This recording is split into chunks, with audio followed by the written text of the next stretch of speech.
Sur la route de Wuhan, les voitures sont très rares. Et à travers la ville, l'épicentre de l'épidémie, un long silence et aucun signe de vie. Jusqu'à Pékin, les rues, d'habitude bondées, sont étrangement désertées. Et les centres commerciaux complètement vides. Les villages alentours, surveillés et bloqués. La population ici est confinée.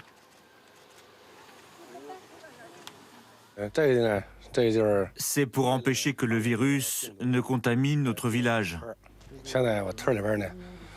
À l'intérieur, on bloque toutes les entrées. Aucun étranger ne peut y pénétrer. Toutes les voitures sont minutieusement examinées. Ils font ça pour la sécurité de tous et la santé publique. Je pense que c'est une bonne décision.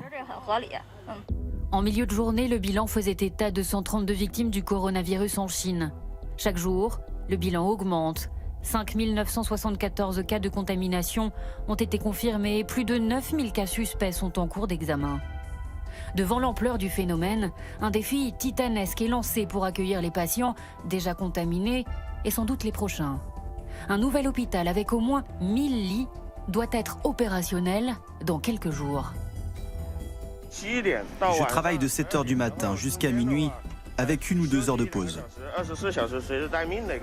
Des mesures sanitaires exceptionnelles de confinement, de prévention et de communication pour montrer au monde entier que Pékin fait face à l'épidémie.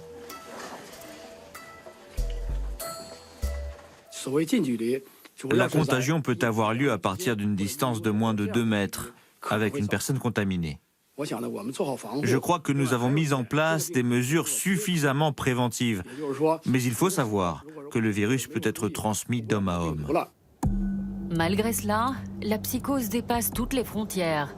Et les Américains et les Japonais ont commencé à rapatrier leurs ressortissants.